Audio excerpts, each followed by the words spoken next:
Hi friends, இன்றைக்கி என்னோடய கிச்சனில் இன்றைக்கி நைட் டின்னருக்கு என்னென்னா பன்னீர் கறி குழம்பு தான் செய்ய போகிறேன். வாங்க அது எப்படி செய்யலான்னு வீடியோக்குள்ளே போய் பார்க்கலாம். அதுக்கு முன்னாடி நம்ம சேனலை சப்ஸ்கிரைப் பண்ணாதவங்க சப்ஸ்கிரைப் பண்ணிடுங்க. பேன் ஸ்டவ்வில் வச்சுருக்கேன்.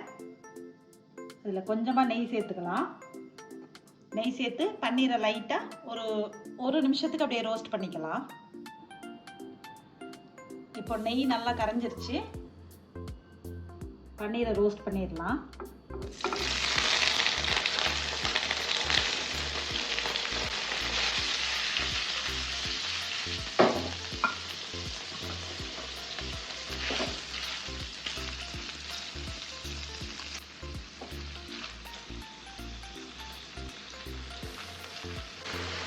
ஓகே, பன்னீர் ஒரு நிமிஷத்துக்கு ரோஸ்ட் பண்ணியாச்சு. எடுத்துடலாம். இப்போது எடுத்து ஒரு பிளேட்டில் வச்சு ஓரமாக வச்சிடலாம். ஊற்றிக்கலாம். நெய் சேர்த்ததுக்கப்புறம் ஒரு 3 டேபிள் ஸ்பூன் எண்ணெய் சேர்த்துக்கலாம். ஓகே, இப்போ எண்ணெய் சேர்த்தாச்சு. இல்லை, எண்ணெய் சூடாகட்டும். இப்போ எண்ணெய் சேர்த்ததுக்கப்புறம் நம்ம சீரகம் சேர்த்துக்கலாம். ஒரு ஸ்பூன் சீரகம்.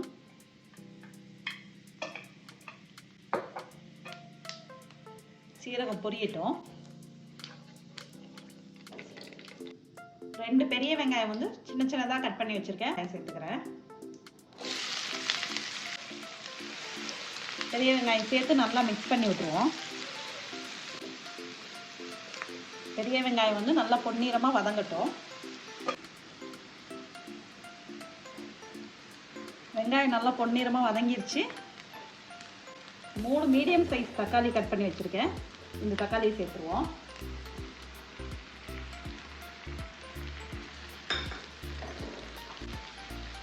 தக்காளி சேர்த்ததுக்கப்புறம் கொஞ்சமாக உப்பு சேர்த்துக்கிறேன்.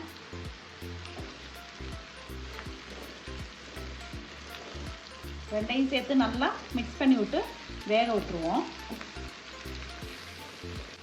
தக்காளி நல்லா வேகட்டும். தக்காளி நல்லா வதங்கிருச்சு.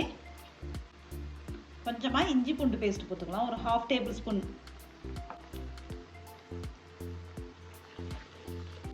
இஞ்சி பூண்டோட ராஸ்மல் போகிற வரைக்கும் வேக விடுங்க. இந்த பன்னீர் கறி குழம்பு மாதிரி இருக்கும். நீங்கள் ட்ரை பண்ணி பாருங்கள். சப்பாத்திக்கு தான் ரெடி பண்ணிட்டு இருக்கேன்.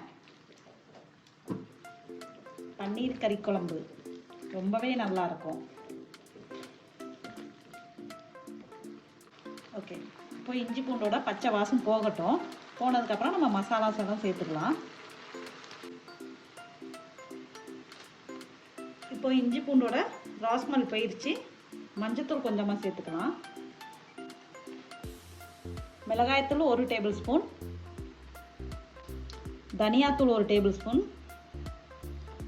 சீரகத்தூள் 1/2 டேபிள் ஸ்பூன்.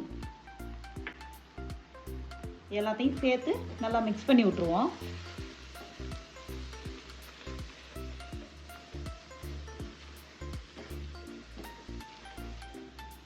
மசாலாவோட ராஸ்மல் எல்லாம் போகட்டும். கொஞ்சமாக தண்ணி சேர்த்து கொதிக்க விடுவோம், மசாலாவோட ராஸ்மல் போகிறதுக்காக.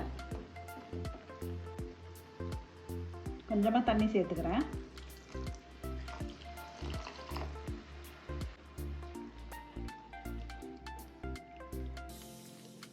தண்ணி சேர்த்ததுக்கப்புறம் நல்லா மசாலாவை கொதிக்க விடுவோம். ஸ்டவ்வை கொஞ்சம் ஹை ஃப்ளேமில் வச்சுக்கோங்க.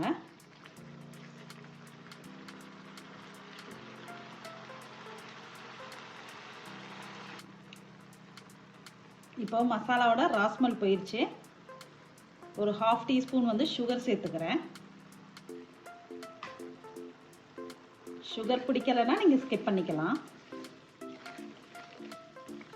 ஆனால் சுகர் போட்டால் தான் டேஸ்டே வரும்.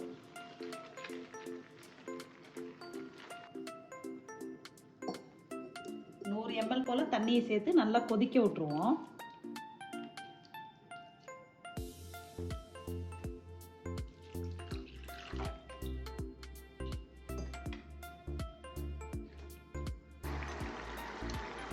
ஓகே, இப்போ தண்ணி ஊற்றுனதுக்கப்புறம் நல்லா கொதிக்க ஆரம்பிச்சிருச்சு.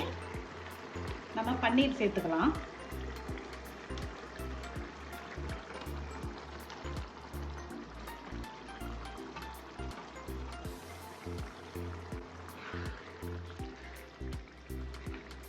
பன்னீர் சேர்த்ததுக்கப்புறம் நல்லா மிக்ஸ் பண்ணி விட்டு ஒரு 2 நிமிஷம் அப்படியே மீடியம் ஃப்ளேம்லேயே வச்சு நம்ம அப்புறம் ஸ்டவ் ஆஃப் பண்ணிடலாம்.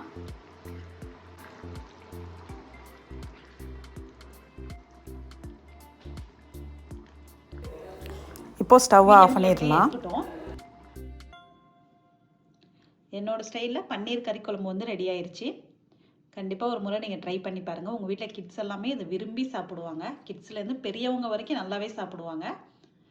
ட்ரை பண்ணி பார்த்துட்டு கமெண்ட்டில் சொல்லுங்கள் எப்படி இருந்ததுன்னு. இந்த வீடியோ உங்களுக்கு பிடிச்சிருந்தா மறக்காமல் நம்ம சேனலுக்கு சப்ஸ்கிரைப் பண்ணுங்கள், லைக் பண்ணுங்கள், ஷேர் பண்ணுங்கள், கமெண்ட் பண்ணுங்கள். தேங்க்யூ.